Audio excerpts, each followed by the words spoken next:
Hello and welcome to the Embracing the Mystery podcast, hosted by yours truly, Danny Rem. This is a podcast where we have expansive conversations around living an empowered and embodied soul-led life, expanding your consciousness and belief systems, what it means to fully embrace the mystery of life that we are all living, and so much more. If you enjoy this podcast, please leave a rating or review wherever you listen. Share it on your social media platforms, like and subscribe. Thank you for being here and enjoy. Hello, beautiful human beings, and welcome to this episode of the Embracing the Mystery podcast. I am recording an intro for this one because in this episode, my friend Alonzo and I just dove right in and we were having a conversation beforehand, and it was full of such epic information that I just hit record and we started right away. So, in this episode, I interviewed my friend Alonzo, and he is an integral healing facilitator, an ayahuasca practitioner, and a student of the Kabbalah. Alonso began his spiritual journey at a very young age in Christianity. He has explored various spiritual lines, including Taoism, the Kabbalah, and Hermeticism. He currently serves ayahuasca medicine, combining traditional forms with practical work with the angels derived from the study of the Kabbalah, thus uniting the elemental world with the celestial world from his own perspective. I really, really enjoyed this conversation with Alonzo, and it's full of such incredible information. We talked about plant medicine. He gave us a really great overview of the Kabbalah and how to use it to help integrate different pieces and parts of ourselves in our own life. And we also talked about the presence of Christ in our own life and the presence of Christ on the path of the plant medicine, which is something that has been very present for me as well, and something that I've had many conversations with him about over the last couple months. So, yeah, this episode is so, so beautiful. And it's one that I recommend watching the video for because there's also a visual with the Kabbalah and the Tree of Life that you can look at. So if you're watching this on Spotify, maybe going and watching it on YouTube so you can see and you can get the full information. Thank you for being here, and I hope you enjoy. And then my mind entered into the judgment, into the idea of like they are not respecting their own process, their own healing. This person had things to heal. One of them have a lot of things to heal, and the other ones have something big to clean from another ceremony that he received something not very pleasant or good. And I was willing to do the cleans and to this person and to help and assist the medicine to the healing of the other one. And so it was coming to my mind like all these judgmental things, like this is not good, this is not proper, this is not the way. They are just all the ideas that I can have according to the perception that I carry and the thing that I learn, how I have to be and how I saw before that it worked. And then my visions at that moment when I start to enter into judgmental and then I continue on that, my vision changed and changed to like dark, like some like shapes and stuff like dark and feel like oppressive. And and this energy it was staying there, and I was like oh my God. And then I hear a voice that it said like I could hear it like a full power voice that is it's a test, it's una prueba. And then this was like, oh, okay. And then I just made the click, and then I say, okay, these people are learning in the way that they can learn. They maybe cannot handle to be in the whole ceremony and receive everything that I have and that we have to give. Um, but they are learning in their own way, into their own process. The life is long. They will have other opportunities. They will receive the message that they need to receive in this moment. It's like the baby steps there. And I don't want, it doesn't have to be in the way that I believe. And I try to stick with this idea. Even when I wasn't, I really understand both sides. I really can understand both sides, but I stick with this idea and I stick with this. and then I just banished the judgmental, and then it changed. My vision changed to shapes of rainbow and light and gold things, and then I was there connected with God, with the source, and it was like, oh my God, so beautiful, the energy of the mother with the compassion, all of this, and it really changed the whole stuff for me. Ooh, and then I needed to hold it because my mind, my perception, and my training was saying other things. But I think this is very important. Uh, not bypassing and entering into not understanding the dual things, but especially for people who we are healing, like really embrace the compassion, the compassive energy, and so that they can we can be a channel for their own healing, and not going into this idea of like, this is not, you are not in the right way, I am in the right way, I know the one who knows, and all this kind of stuff. So, and other people experimenting this, so people who had come to the ceremony, that they come from religious ayahuasca religion, they tell me like, we really feel that this is much more open and much more to my medicine for myself, for me. It's like I tell her, I'm happy that you say that, because my intention is like everyone find their soul path, and be more connected with themselves, and more connected with God within, not with a specific way, in a specific, you know, not, but in a general way. Of course, we told before that there is something to clean, there is something to heal certain area or something. I will focus on that, and I will do the cleanse and the shamanic work that is need to be done on that place, on that area. But ultimately, the things are, the is God guiding the person to finding their own ways. And I can see something, I can perceive something, but I really believe that the inner intelligence that is in the struggle, that is God, the medicine, and the person, and me, so supporting, making this triangle happen, and us, and so it has to happen in this way, so that people can really find their own way, not being like in a religion, like, have a structure, and this is right, this is wrong, pam pam pam pam, Mm. but really be in an open way that the person can really perceive and learn into their own way, into their own uh, steps. What do you think? Thank you so much for sharing this story. It's so powerful, and it's also such a beautiful example of how these things that happen in ceremony are such a beautiful reflection for our perception of life as well, because we get to see like, oh, I'm like perceiving that this is wrong and this isn't supposed to be happening. And then the medicine is like, inviting you to open more and to see also the perfection within it. And I think there's that fine line, right, of like, where is the perfection? And okay, then like, when is it the moment to step in and set the boundary? And it feels like you were like really being guided in that way. And I Yeah. think that's so beautiful because when we are holding healing space, we kind of have to become that like all loving and compassionate parent.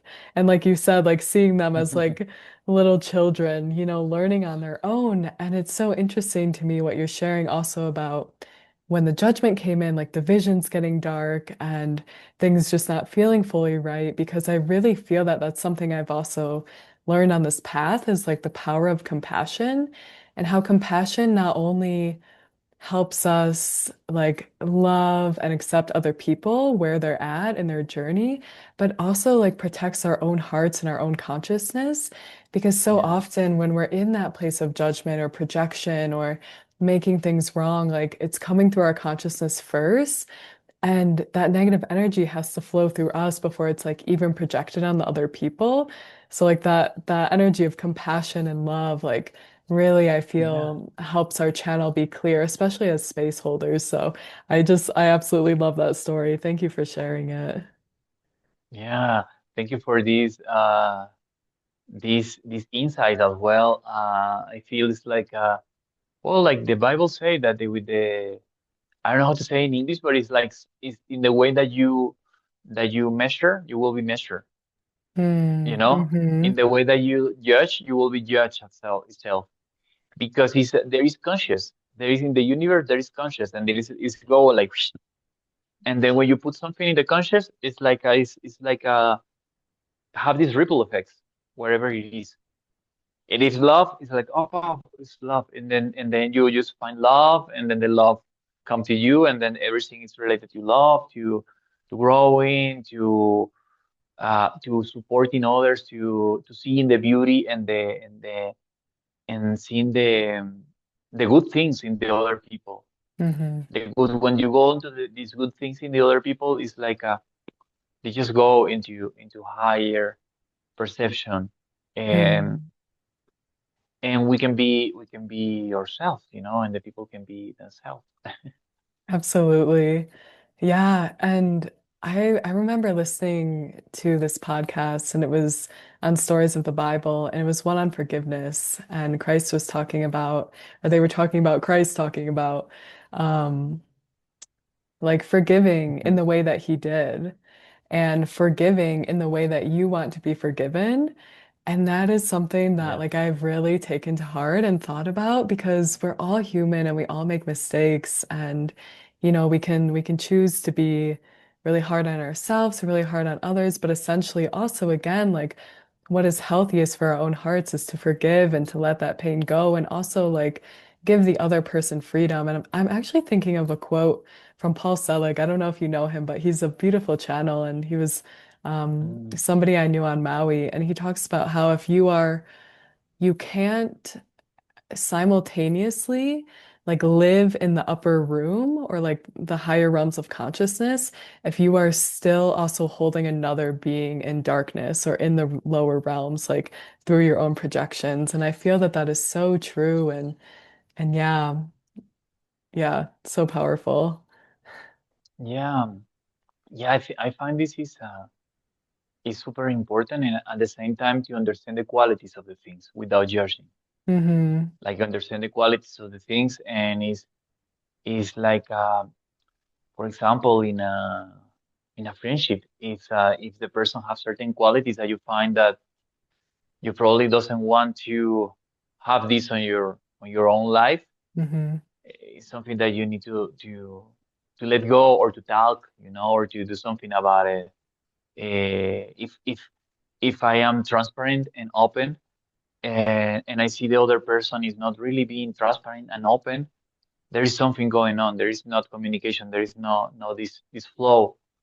If I am honest and I see how the other people is not really honest, it's like bending the truth, you know, doing this kind of stuff. It's not like I'm gonna judge and say you are a liar, but it's like for me it's the idea like how this person is doing this. So this is something that maybe I don't want to, because you know it's always a chemical reaction with in people. It's always a energetical reaction. It's you energies that are this energy is flowing like this, and this energy is flowing like this, and then these energies start to flow in a little bit. You know, they're gonna be it's compensation. You know, it's compensation.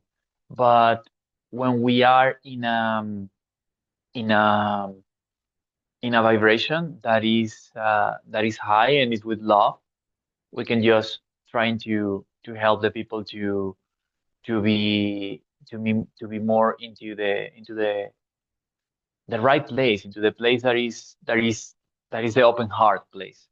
Many people Mm, is not really doing the things with their open heart, you know. Many people exactly. it's just working through fear.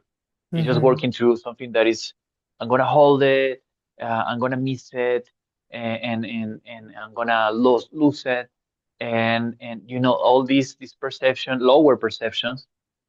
uh, is something that we cannot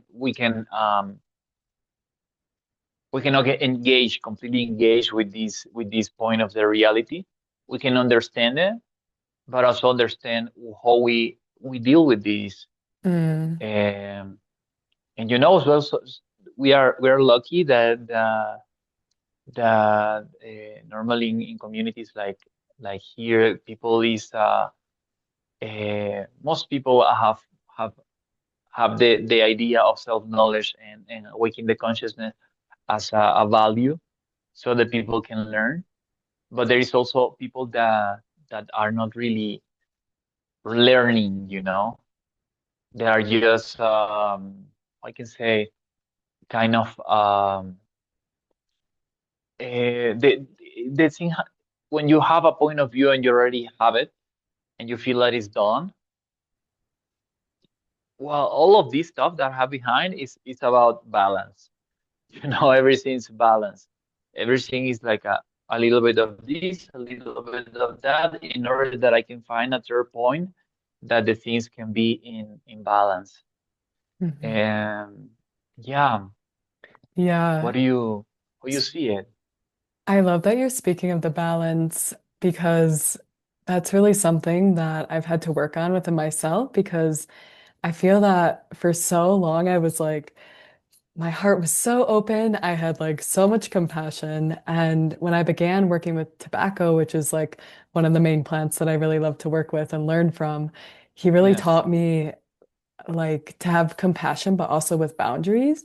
So, like you're saying, noticing how people walk, acknowledging it, not judging it, but also like being aware of how we engage with it is so important. And what you're saying again is so yeah, true. Like, these behaviors that aren't coming from love are truly like these places within ourselves or other people where we don't maybe fully love ourselves yet. Because essentially, if we love ourselves, we wouldn't be acting exactly. in these ways that are unhealthy or toxic or harmful. Because again, it's not only harmful to others, but to ourselves first. So yeah, I think to have compassion Yeah, and also have boundaries and be clear on like what we're available for. And knowing that also boundaries are um like the most loving thing that we can do for ourselves is also the most loving thing we can do for another. So, sometimes boundaries are the compassion and it helps that person understand, oh, this behavior isn't okay. And yeah, now I get to shift this and change. And, we can do it all without judgment and we can do it all with love. So I totally agree. Yeah. um, yeah. You know, it's something that happen is like when someone has something traumatic, the body can grow, the mind can grow and learn and stuff, but one part is still in one level. One part is still a child that is hurt, and this wounded child. Sometimes when it comes to certain things, we are dealing with the other person and even with ourselves. We are dealing with a wounded child inside, and sometimes this child need need love. Definitely need love because if have a wound, it doesn't have the love. But sometimes have also certain boundaries. Many child didn't receive the boundaries or receive it not in the right way, in a string way. You know, there is so many things that can happen in our upbringing. Like, for example, someone who never received boundaries and they receive both all at once. Someone that receive a boundary every time. Someone that didn't receive the boundaries but received a mistreatment, yeah. When they behave in a way that their parents, you know, and they just receive a like a way that so they learn this kind of stuff, and we all learn this kind of stuff. That's why it's so important to do the work with the inner child and to understand in which places we are when we are like in a place that we are in a automatism. We need to awake from this automatism and to understand what it is, what it is. Lately, I've been doing this work more consistent after my diet as well because I did a plant that is related to that. It is eucalyptus, so it's related to water that moving the inside. And then and then so I show up certain wounds, certain stuff, and say like, oh, well, where it come this? And then I start to do. I'm learning to do regressions, and I really love it. And I did to myself a regression, and then it was like, oh, how our feelings are jumping from one feeling and another. Sorry, I'm jumping from one feeling to the same feeling in another time in life. And then I found I want a child. I have fear, and so it's very important to find this in ourselves and to do this recapitulation of our life, try to see where it come, this kind of stuff, and then try to make the resolution of this situation in order that we can be active and not reactive. We can be ourselves and be fully present and not being in a rational mind that tell one thing, but then some emotion and some wounds that are feeling other things. But we Mm, be one. totally, Hmm. yeah. And the plants, I feel, are so helpful for like bridging that gap because they can kind of like well, for one, like bypass the mind in the way by creating those new neural pathways where those old Yeah. triggers, where we used to react and we had this unconscious reaction and we're functioning from this unconscious place, they like bring those memories to the surface and also then work with like the neuroplasticity in the brain to help us develop a new reaction to life. And I think that's so important and so helpful because otherwise, we are continuing to create more of the past and we are living from these wounded places, and we can only show up. I think, like they say, you can only go as far in life or you can only show up as the age at which you got stuck at. So whatever piece or part got like stuck in that trauma, that's the place that you're like continuing to create your life and function from that place from. So yeah, the diets and working with these master plans is so powerful because we get to go back and like we're talking about like being that compassionate like parent and learning again like boundaries and learning things maybe we didn't from our parents. The plants come in and they get to be those loving and compassionate and yet strong also and clear parents, like reparenting us in Yeah. those ways, teaching us the things that maybe our parents Exactly. didn't get to teach us. So yeah, it's so beautiful, the healing power of nature. And I really feel that the earth is so here to support us in our healing. And I know that you know that. And so, Alonzo, I wonder if you would like to share like a little bit about your path and how you got started in this work. Well, thank you. Yeah, Mhm. definitely. I start my spiritual path uh, when I was like around 10. I grew up as a Christian, and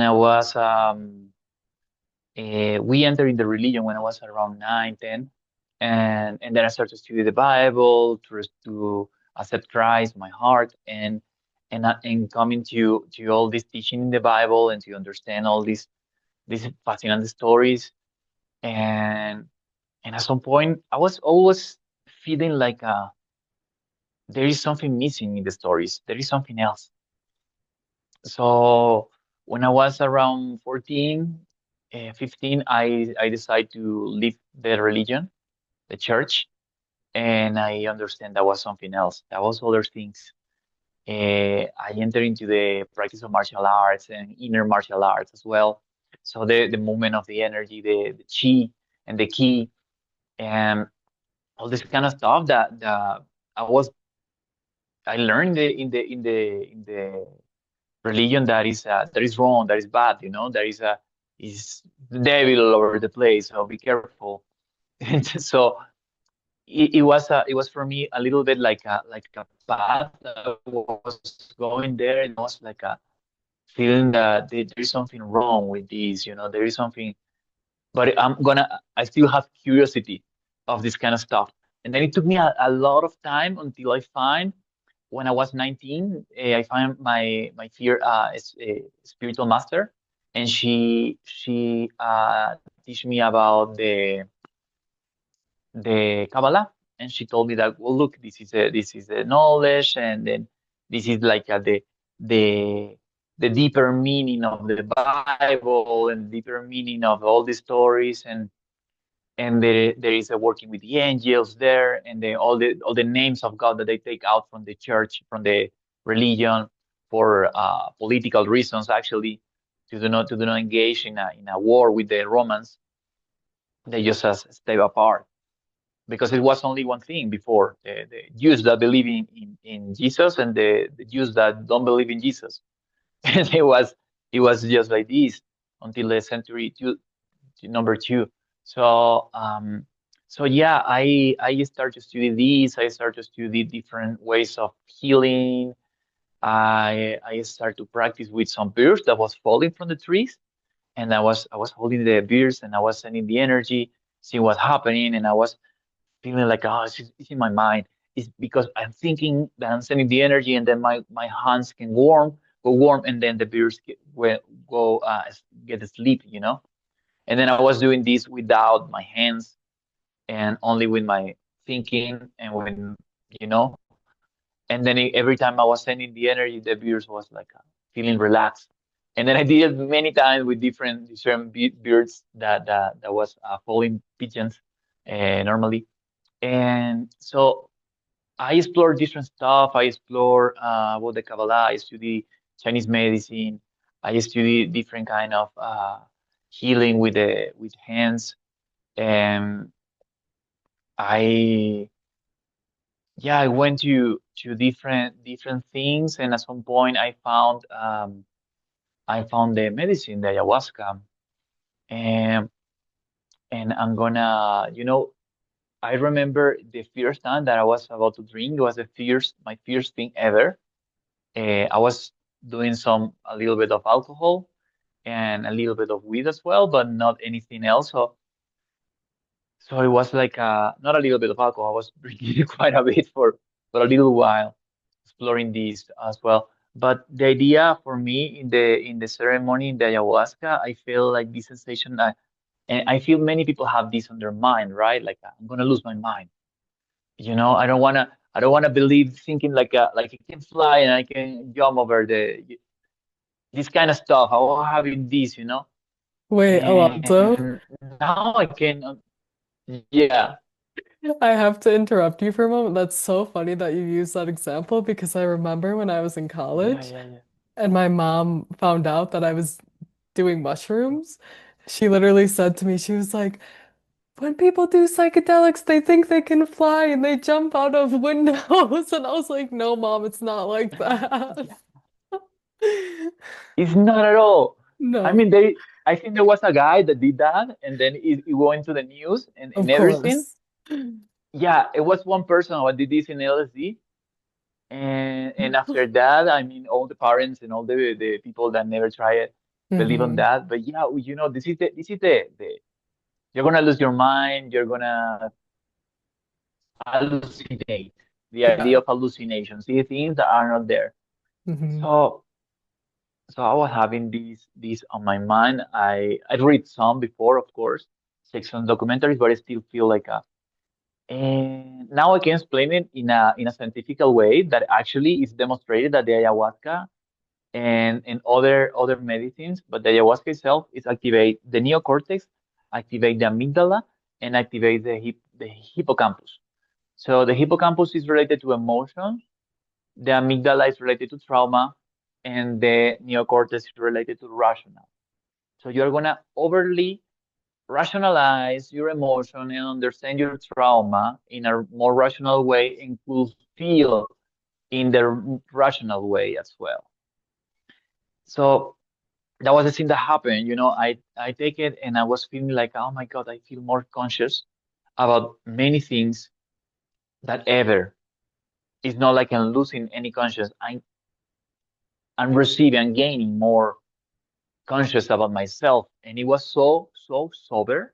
The sensation, I was feeling also like, wow, woo. It was so sober. It was like, wow, I need to take serious myself, I need to take serious my emotions, my process. It was like, I was remember being like checking my relationships, and it was like, oh my God, yeah, this is very important.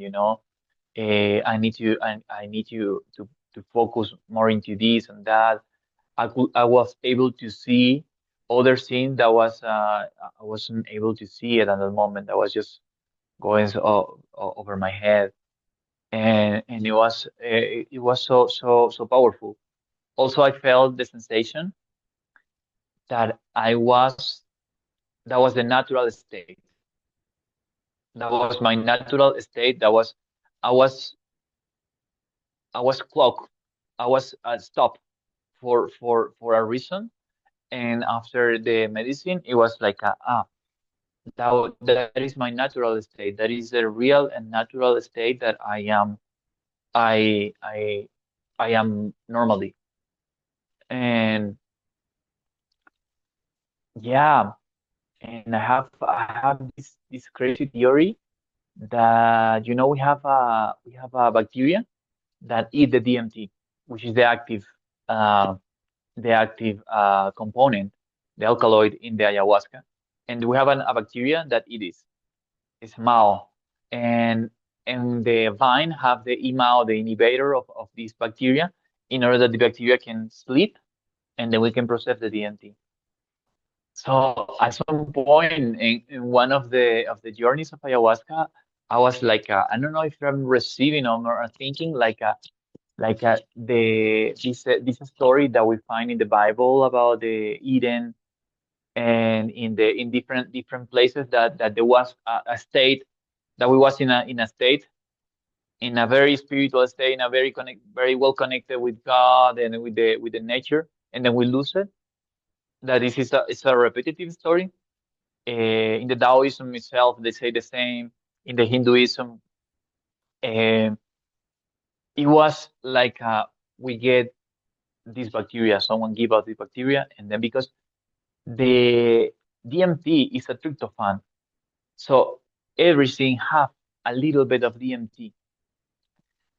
The meat, the fruits, the orange have a lot of DMT. So many things that we can eat in vegetal and fruits in nature have certain amount. So if we haven't if we couldn't have this bacteria, uh, we will be eating fruits and vegetables and eating things, and then we will be a little bit in a state of connection, and communion with nature and communion with others. Like that, there is different stories that say make reference that we also used to have telepathy. Like, we could we didn't need to talk. There is a story of the Tower of Babel that God is create the language because everyone have one language. And so I feel that this is something else. But yeah, going back to the medicine, to the conscious, I believe that this is so important, and it's a so beautiful door to connect emotions, to understand the trauma in a more deeper and clearest and wider way that than in a regular state. So continue a little bit about about my path, because you asked for it. Right now, in the last few years, more consistent in the last 3 years, I've been serving medicine, ayahuasca with the ayahuasca, wachuma as well, and other medicines, like cambo as well, in the with a structure that is related with the traditional of these medicines, and the practical Kabbalah, the work with the angels. that I know that are part of ourselves. All of these, the symbol that I have behind me is talking about this, about every part is a dimension, and every dimension have angels and archangels, and then all of this is something that we are unfolding and we are exploring part of ourselves. So I give classes of Kabbalah also in a place and online as well, and serve medicine and keep working with the others, other therapies and healings that I have learned.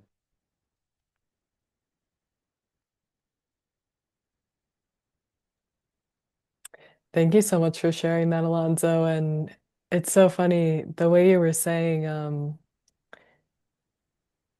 I think you said something like, I thought I would see things that weren't there, but instead I was like returned to my natural state of being. Because it's funny because when you said that, you're like, I thought I would see things that weren't there. People tell you you're going to see things that aren't there. I'm like, actually, I feel like medicine helps you see what is there.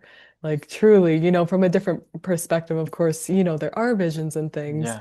but yeah, it really helps us see the truth. Um, and also, you're talking about the Kabbalah and how that relates to your work with the medicine. And I wonder if you want to share more deeply and give us a little lesson about the Kabbalah, the tree of life. Yeah, definitely. I would love it. Let's talk a little bit about this topic that I really like. So behind me is the tree of life, and we are exploring the tree of life. We have it's all parts of ourselves. We have 10 dimensions that we only can see. There is two more down here, and there is one more up here. So we have these 10 dimensions, 10 levels of ourselves, and but we don't explore all at the same time, or many people are we cannot be able also to reach certain levels. Uh, and So we need to clean the tree.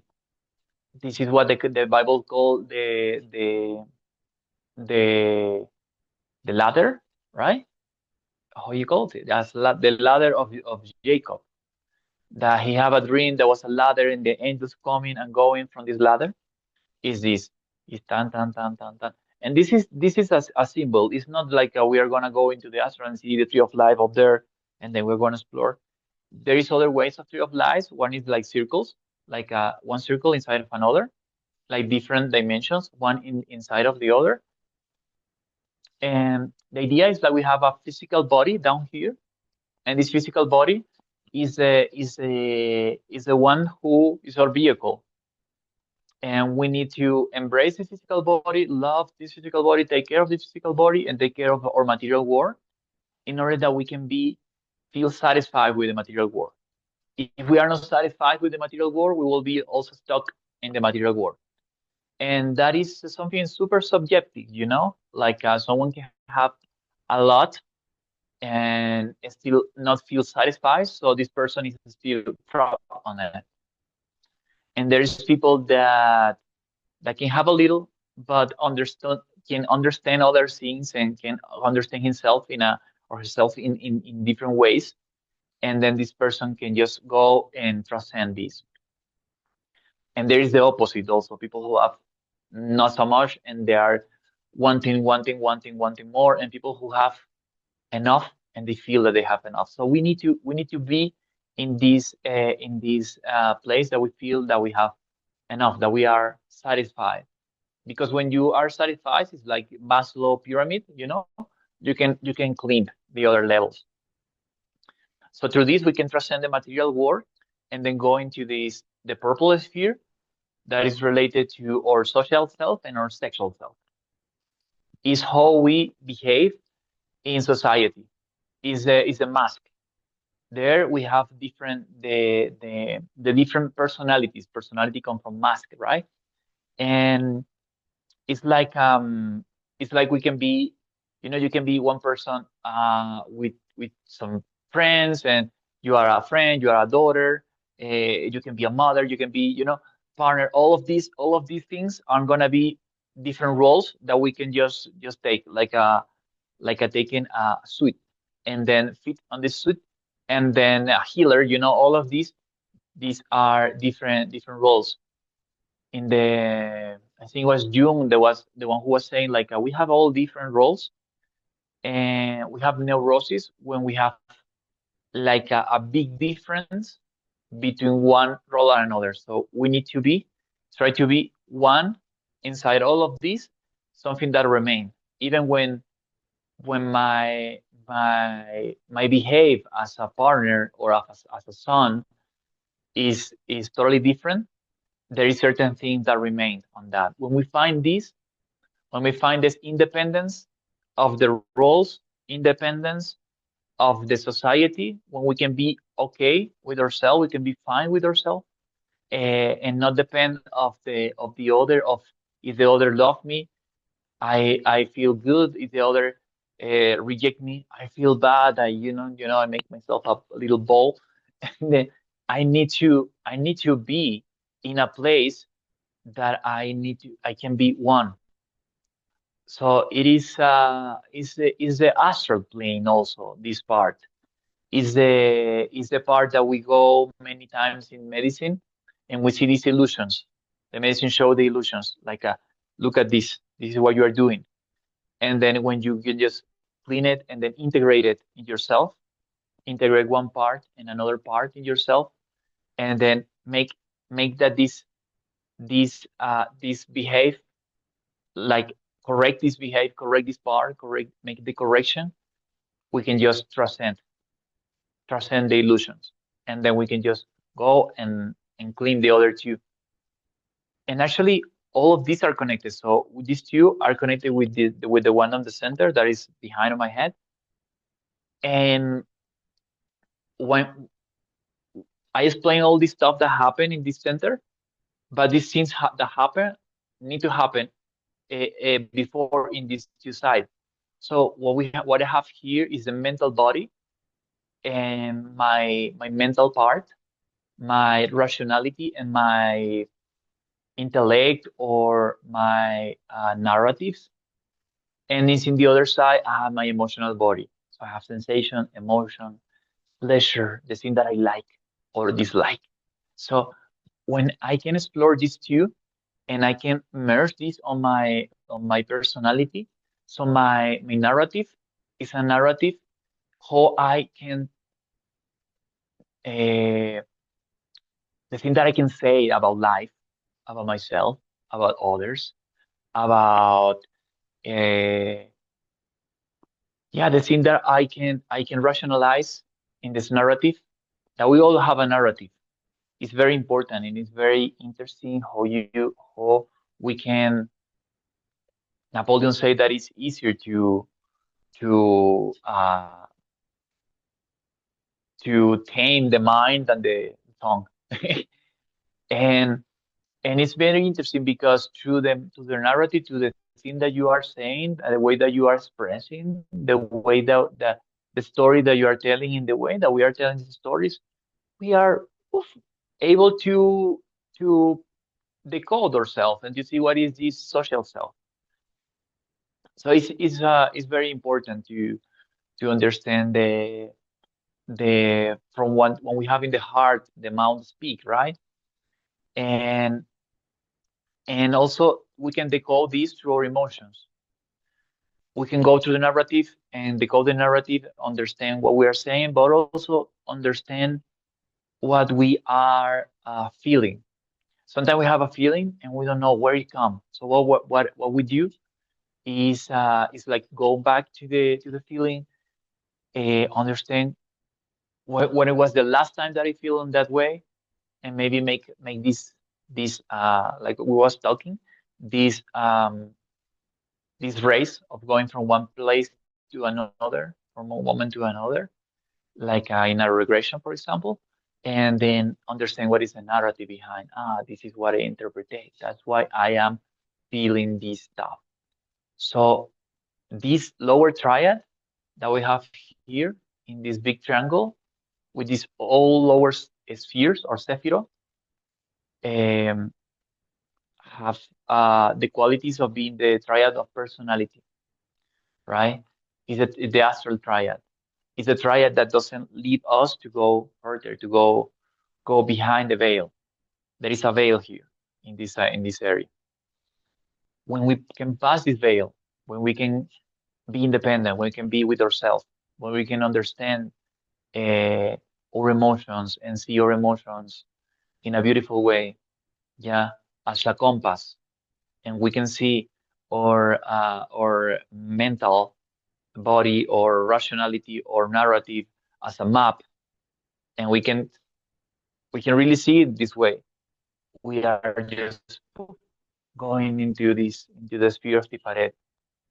In Tiferet, we find the beauty and the fierce illumination. It's like a changing the gear, like you are driving and then you are just, and then you change the gear and then you just, you go faster because you are able to try to look a little bit up and perceive the things not in the same way. You are going in the path of being the observer of your own life, and you can start to see also, okay, this is what is happening, this is what been happening to myself, this is what is, but what I can learn from that, and how I can balance all these stuff. That's why Tiferet is here connected with all the other spheres. Have lines to all the others except for the physical body, for my food, the physical work. And so when I'm going there, I can perceive myself in a deeper way, and I can start to align myself to my soul path. This is what in Kabbalah is called teshuvah, and it's a path of correction, and it's a path of authenticity. When we go there, we found this authenticity. We found like, oh, this is what I am. This is what I would like to. This is what I really want to do. You know, when we find this, we are in the spiritual path. It's like this. It's like the start of the spiritual path because it's okay. I'm gonna go there. I'm gonna try this. I'm gonna do this because I understand that I have sins to heal. I have certain things to. I found the fierce light, and then I just can start to bring this other this light to the other side because it's still work down here. It's still work. It's still things to organize. But sometimes the social things, religious, society, family, that's supposed to be a support and supposed to be something that we can just connect. Sometimes we can just lose ourselves and merge into that and not being what we really are, not being what we really are in the and not looking for the things as we really need it.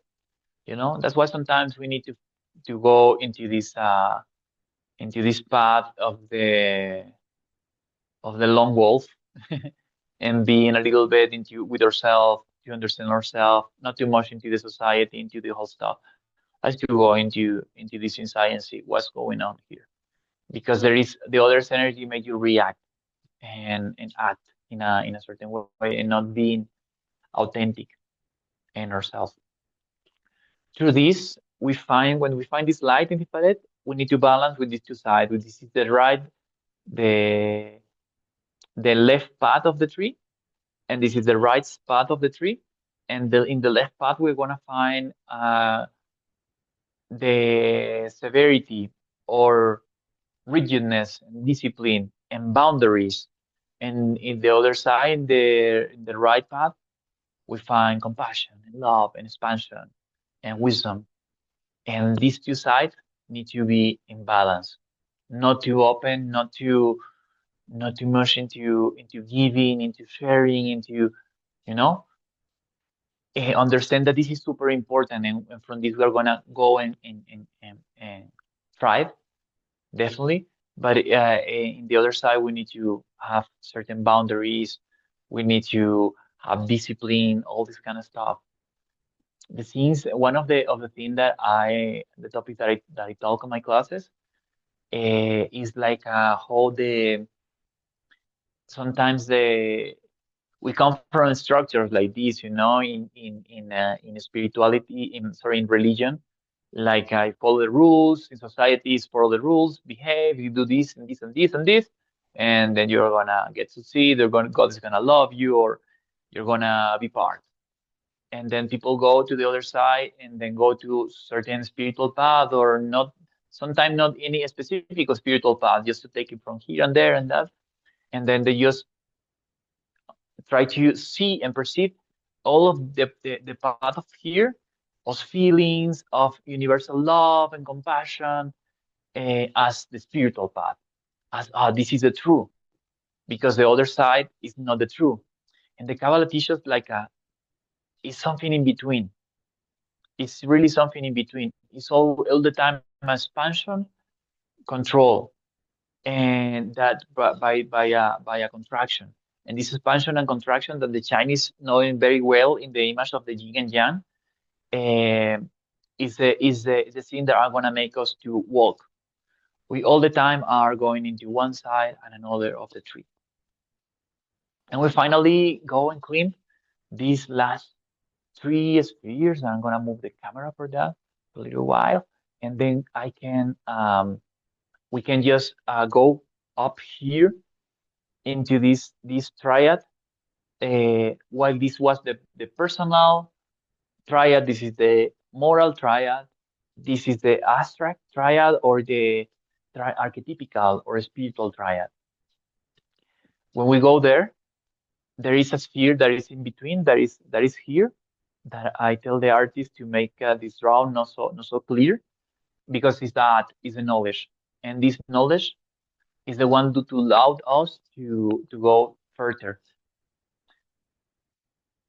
We need to, all the information that we have, yeah, we read from this and that, or we feel some certain stuff. We need to create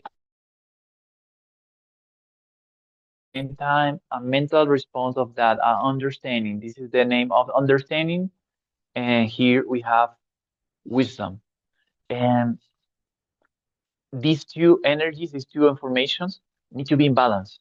There is a rational mind that need to process the process, and then the understanding is giving a meaning of the things, because the real understanding bring a new another layer. It's not like only the understanding in a rational way of what is going on down here, but it's this meaning that that's why you make it part of yourself. And on the other side, we have the abstract sphere of Hokmah, the wisdom, that is the dissolution of the ego. Is the experience of non-duality.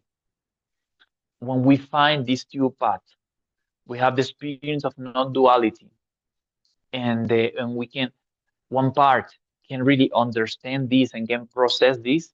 We can find the highest enlightenment, or the perception, the higher perception of the observer. And then when we do this all four spheres, that is one here and this other three, we start to have a very, very sharp intuition. It's like you know the things. You just feel it on your body. You just receive certain understanding, and then the things is a flow of information, because we are connected with the source. And it's interesting how to see the religion only lead us to be here in this area, but the Kabbalah tell us no, we can go further. We can go to these higher realms. And when we have this experience of non-duality, that we can have it with medicines, not so hard if we go with this intention, and this experience of non-duality, when we have learned and we work with the other spheres, we can just understand the deepest, the how deep is God, and how deep we are in itself. And in this part, in these higher spheres, is unity. In this sphere is unity. So there is no you and me, or anything or anyone. It's just a free flow of energy, and then we are all one. we are we are not the same, but we are one. We are one. And then when we reach this part, it is like the life can change, can really change, because I can understand how the other as another me, as a part of myself that is like a oh the universe is showing me this other person, you know. God is coming here and there to find himself. In the Kabbalah, I say that God is finding himself or herself in through the eyes of herself to discover and then limit himself in order that we can that God can have the experience through all of us. This is something that sounds very kind of abstract, and some people can just when they go there they say, "Oh my God, I'm God," and it's like, well, if you can say it, you are not. The person who can say it, the person who can describe it, is not the same. It's not the source. But the idea is like we can live in a multidimensional way with this. We can have awareness of our lowest part and awareness of our higher part. Understand when we have a imbalance, and then we just repair the balance in one side of another side of the tree, one sphere of another sphere of the tree, in order that we can just live in a multidimensional way with our full potential. That's why this is the tree of life, the one that the Bereshit, the Genesis say that that gives eternal life to this knowledge. Yeah, this is all such powerful information. And I love how the tree can like break down the different aspects of our humanity. And I wonder how, because you mentioned that this was something you were working with when you also started working with medicine. I'm wondering like how that has supported you in working with medicine or also holding space for other people, because I can imagine it would be super supportive since, sometimes in the spiritual community, like you said, there can be this bypass or this like, I'm God or it's all one, and we just like go straight to source, then we kind of like forget about all these other like underlying Yeah. things, like our personality, like, so how has that helped you or helped other people? Like, I imagine it would help you find greater wholeness in the whole integration process. Yeah, well, I do one-to-one interview before the ceremony, so I met everyone that we serve, and it's very important for me, like because uh, I make sure that the people can understand what are the possibilities in the ceremony, and I am sure that the people can understand that the medicine is for healing, and it's for healing something, for seeing, perceiving one aspect that integrate and to clean certain energy, certain stuff.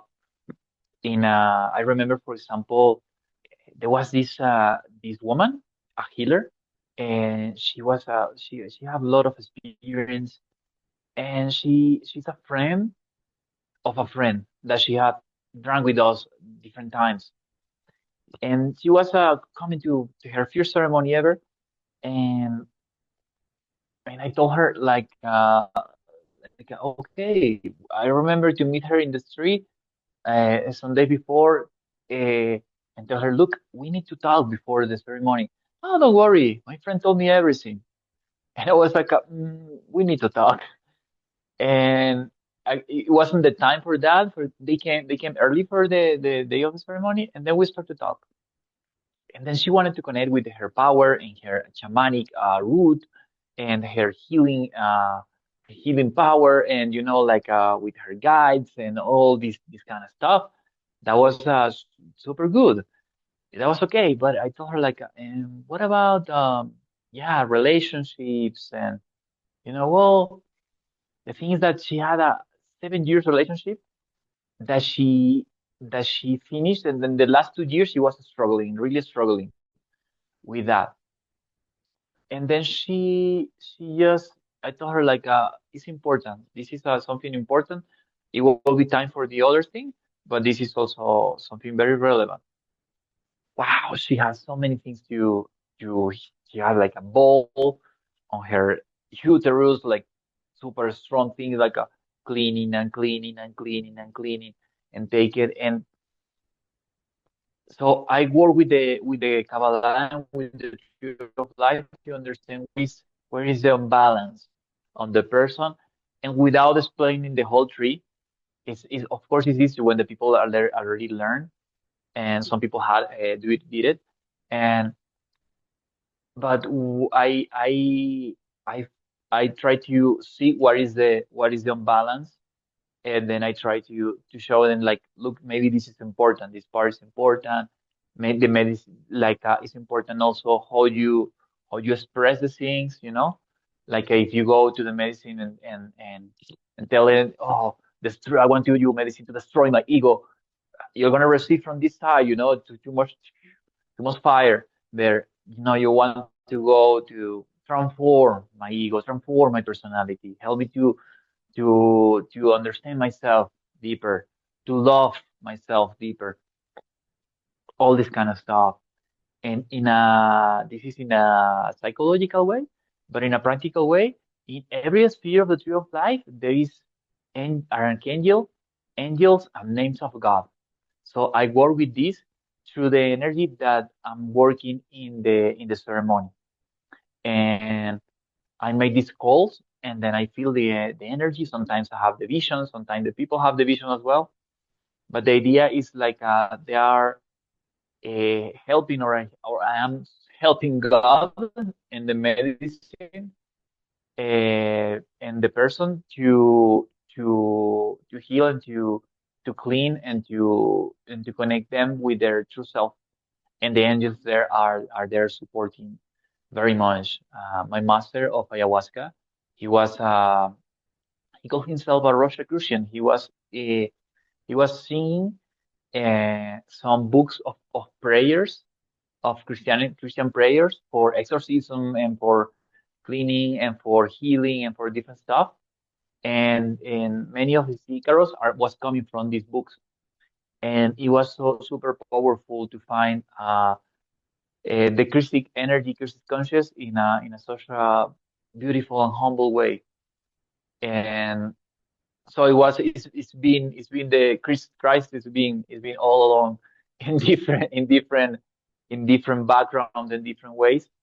And then he was working as well with the angels. So I came with this knowledge before, and one of the ways, the thing that I wanted to explore in the tree of life, in the ayahuasca, it was exactly to see the tree of life and to perceive and to be able to explore the tree of life.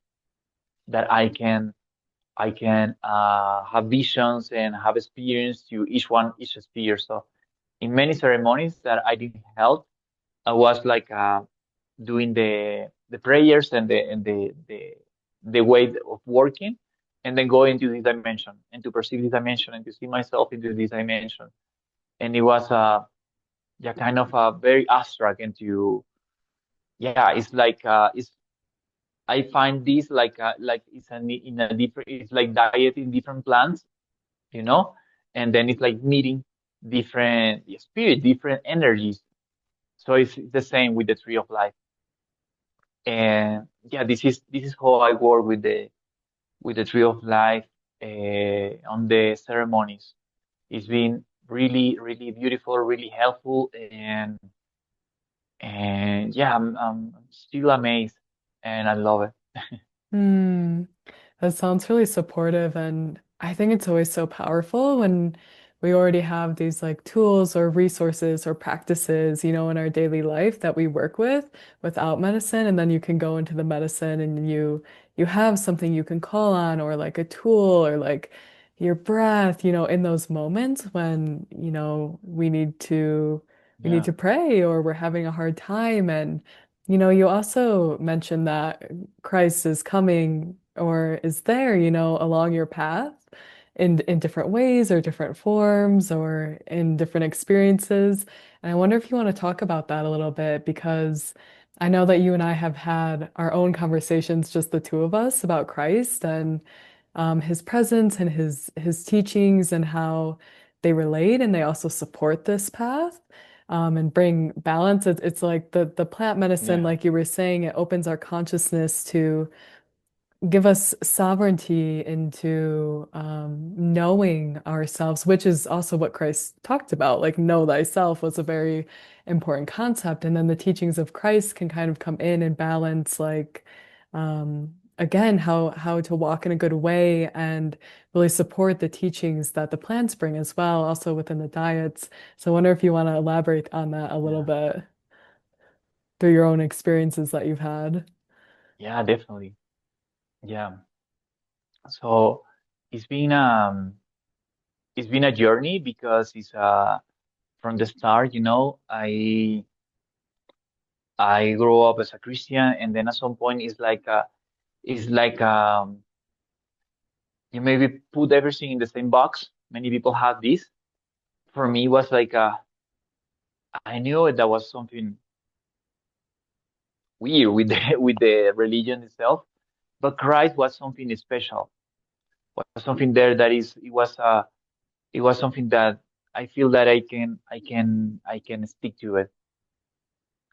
And then for some moment it was closer, not so close. Right now it's very close, and I feel this is a person that embrace a state of conscious, a level of conscious. Some people call them God, like the full stuff. In life, I find that Christ is here, and then Christ can be all of this, and Jesus embraced this state, and then he say, "I am the path."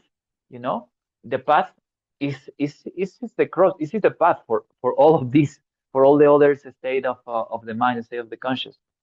So for me, Christ is an energy of humbleness and power and being smart and being connect with your feeling, with your sensation as well. Be able to deny yourself and be able to connect with the source, with the totality, and to receive from the source, from this totality through Jesus, through Christ. And it's funny because I'm telling you this, and I can have the stories of the Bible of oh wow, Christ, like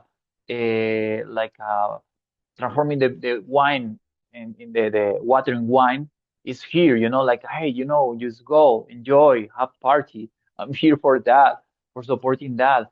Christ discussing the things is here. Christ telling you parabolas, like this higher way of understanding is up here. Christ saying I'm one with the Father is up there.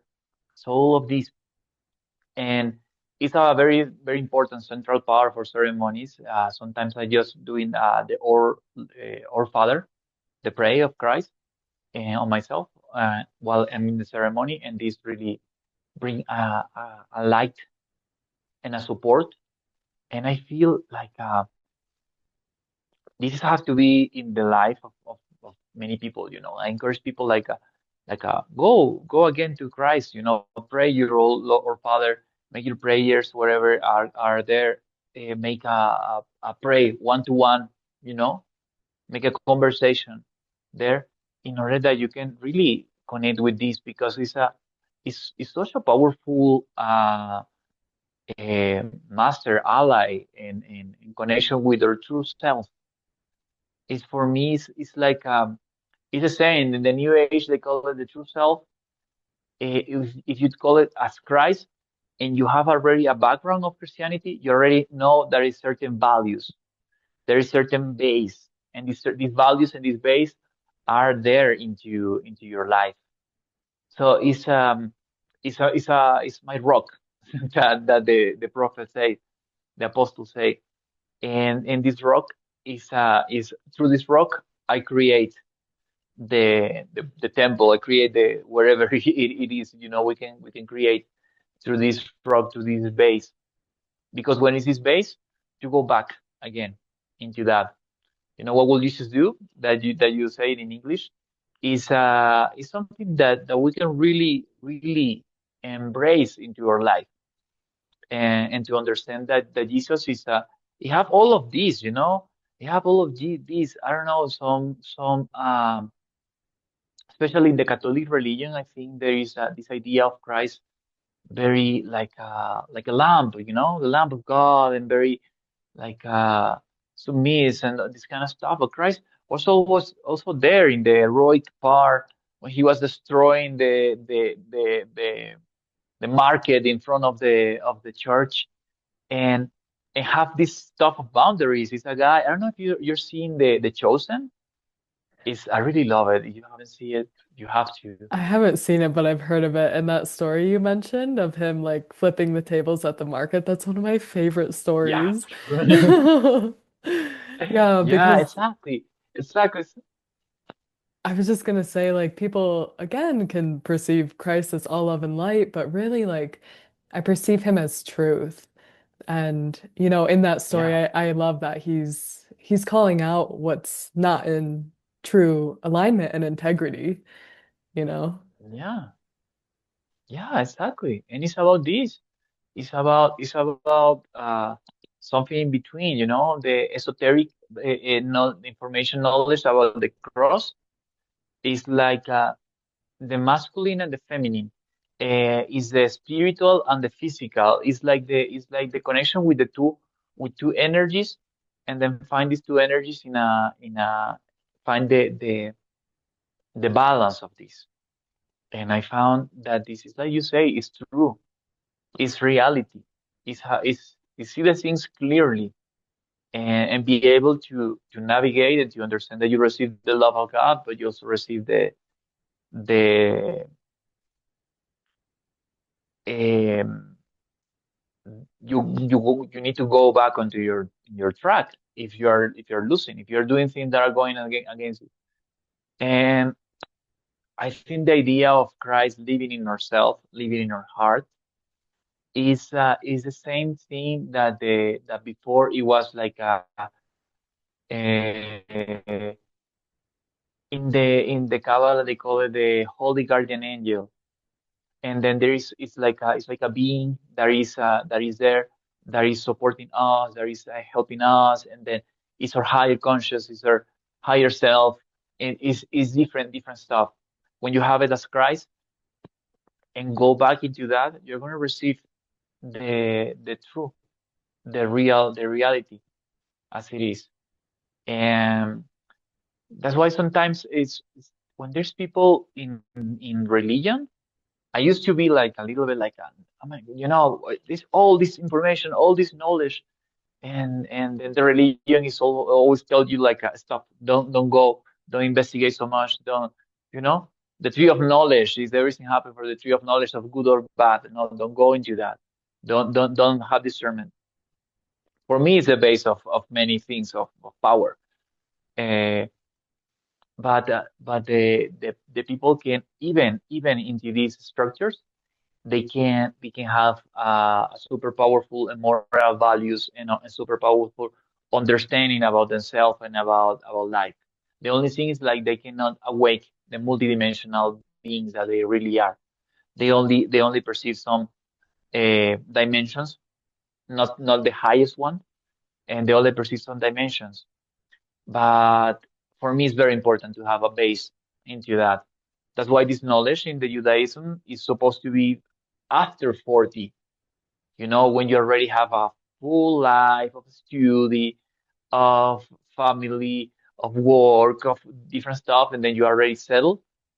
You have 40 or more, and then you can study this knowledge, because we need some basis for that, for uh for going deeper into the spiritual knowledge.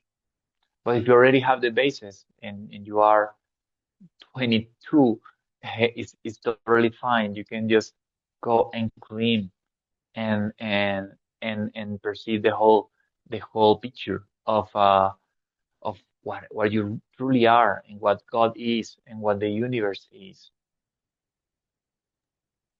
Wow, so beautiful.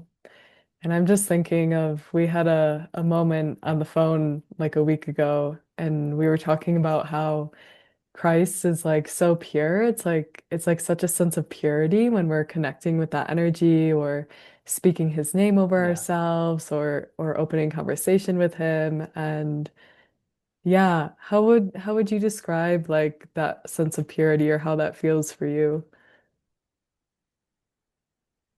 It's an open heart. It's an open Mm, heart. It's a sensation of everything is fine. It's a calm sea that I can navigate. mm, Eh, it's a safe place that I can be. It's a it's a rock.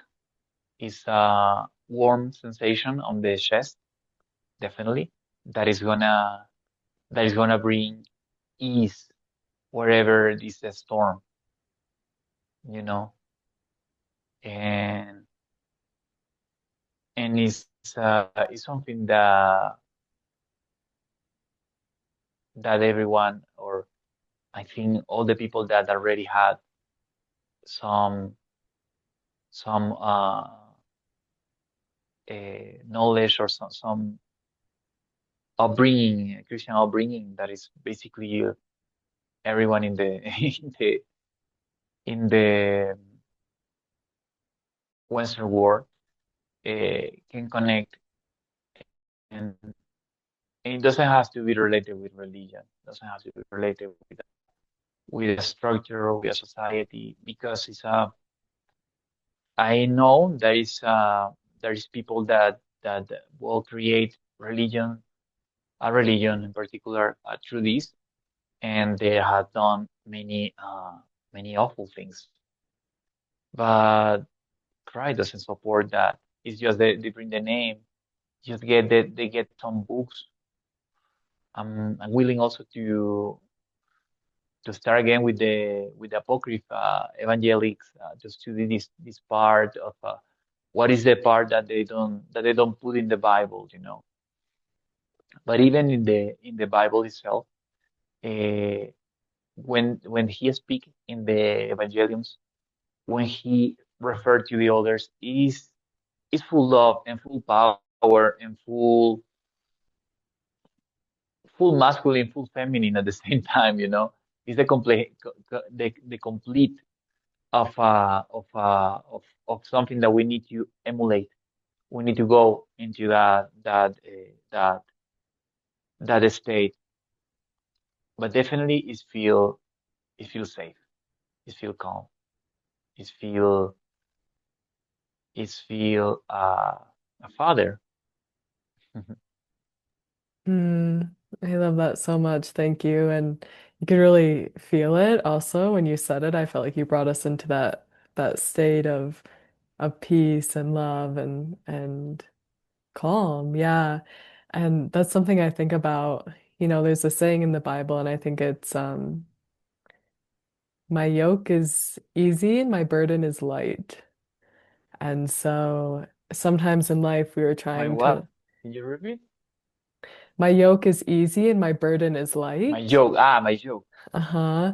So like sometimes in life, we Yeah. are, trying to do all these things and figure everything out and make all these things happen. And we need to find that balance of also like, yeah, resting in that place that you just spoke of, that purity in our hearts, that calm, that connection to God, to really trust and open and also let him come in and work his miracles and his magic. And of course, not being like completely like submissive and dissociative, like, oh, God will take care of everything, but it's that like co-creation with the universe or with love and with God. And Yeah. yeah, something I wanted to share too. I have this photo here of me and my grandfather, and he was a minister. And he would always say, like luckily I felt that I didn't necessarily grow up with like all this conditioning of like just kind of what we talked about, like the limitations that religion can bring. Yeah. His perspective was very expansive and very much that like God is love and love is God. And I really feel that. And I feel that that has really supported me so much in my life, to break through any form of separation or segregation that can be conditioned into us. And with that being said, too, I wanted to say because you said it's like the Father, and it really is, and it's so beautiful. And I feel that my work with tobacco is really what brought me back to Christ, which has been so powerful. Nice. In one sense, because the plants, of course, are helping us connect with our own ancestry. So then I'm reconnecting to my ancestry, and my grandfather was a preacher, and all of this, but also like tobacco is like the a form of the divine masculine, right? And like very grounded and shows us the Yeah. truth and teaches us how to walk and embody these qualities of like love and discernment and boundaries and power in a good way, you know? Um, and yeah, I feel that that Yeah. plant has also cleaned my heart in a way to open back up to Christ and to find that place of peace in the heart, like you're saying, you know, that piece of that place of calm and yeah, just love and purity. Yeah, so I feel that the plants can really Yeah. clean us in such a way that we can connect with these energies and understand them more and essentially be embodiments of these, of course, the teachings of the plants, right? And also these teachings of Christ and ultimately truth. Yes. Yes. Yes. I'm totally agree.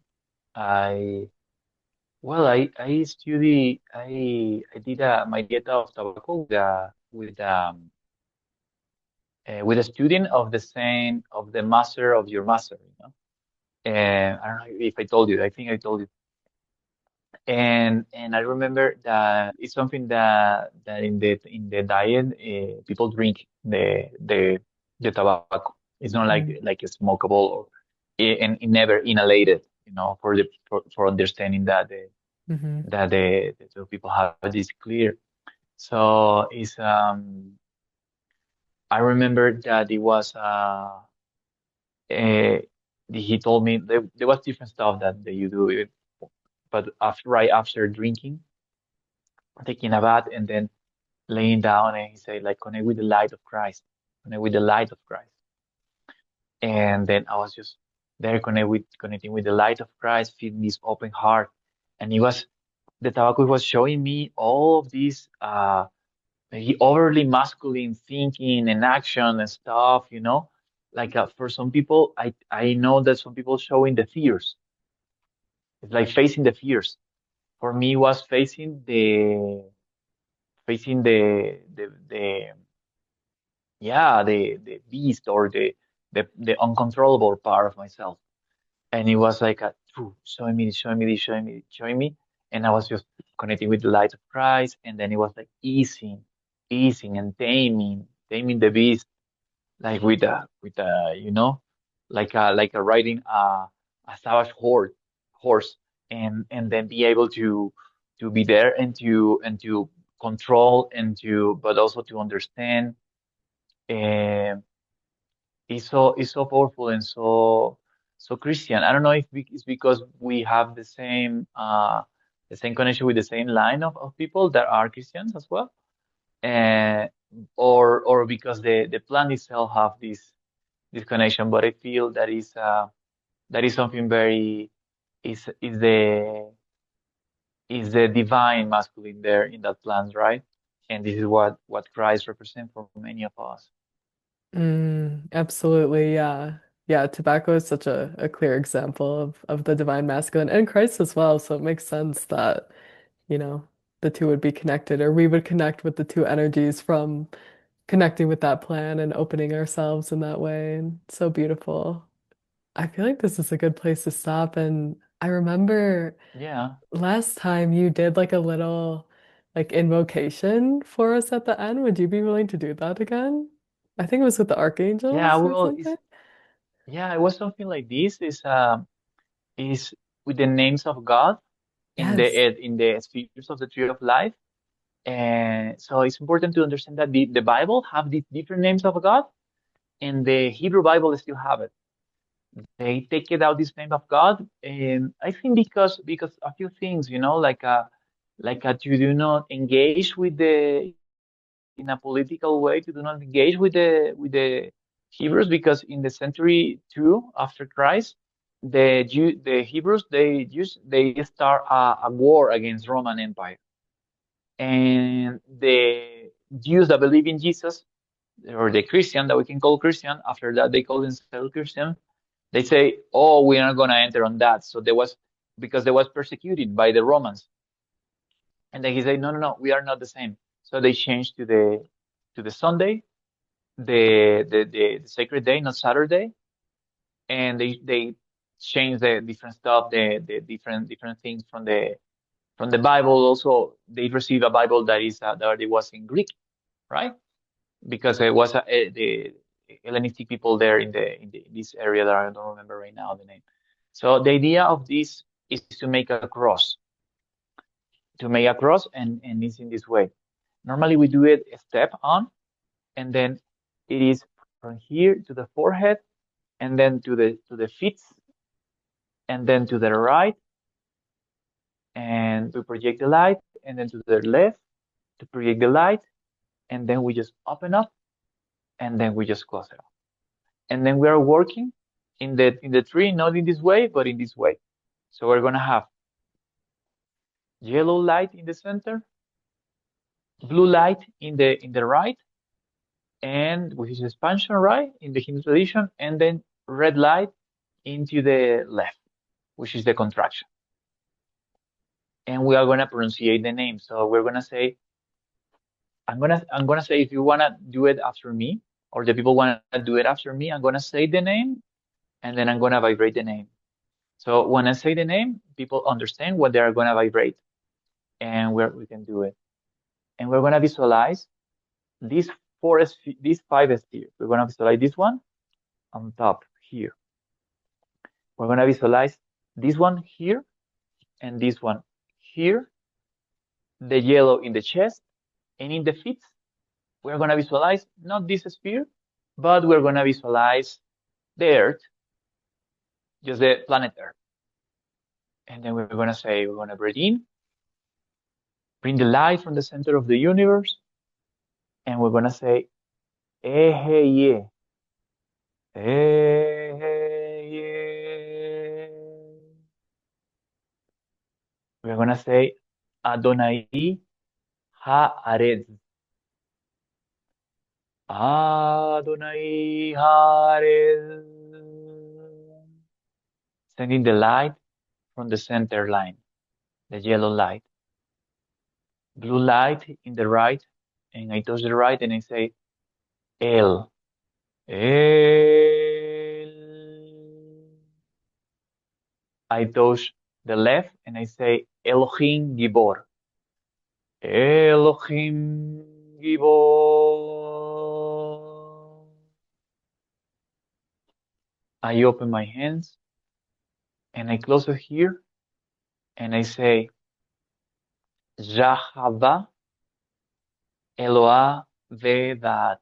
Jahava Eloah Vedat. Jahava Eloah Vedat. And then I visualize my center is in yellow, my right is in blue, my left side is in red, and then I put my hands out again in the center and say Amen. Amen.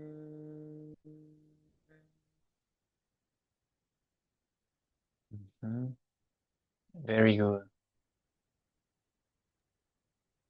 How do you Amazing. feel? I feel more grounded and peaceful. Thank you. Yeah, yeah. You can practice this every day, every morning and every night, and it's gonna help you to center Mhm. your both eyes, to center your center line, and to be connected more with. I do it before praying. It's like I connect the Wi-Fi, and then I just start to pray. The true Wi-Fi. Yeah, Spiritual Wi-Fi. exactly. Hmm. Yeah, Wow. thank you very much for this opportunity of talking in this in your platform and in embracing the mysteries. Hmm. Wow, I really like it. Wow, I really like your path and your way of being and express and to yeah, and to have this